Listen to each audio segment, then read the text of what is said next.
single day.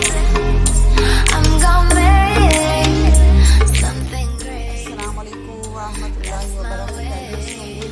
अल्हम्दुलिल्लाह मैं और देखती हूँ YouTube channel Taiyaba food story के लिए। तो आज हम चावलों से नगेट्स बनाएंगे। हिदायत सब्सक्राइब को शेयर कीजिएगा, बेल आइकन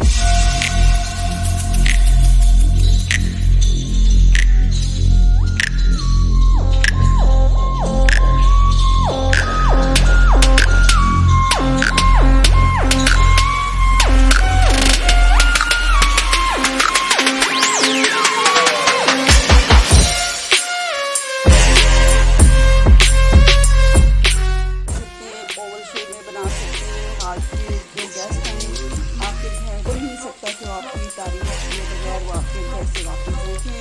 झटपट ये रेडी हो जाते हैं। और वैसे भी अगर आपके घर पे तो अगर आपके चावल दस के साथ भी बहुत ही बेहतरीन लगे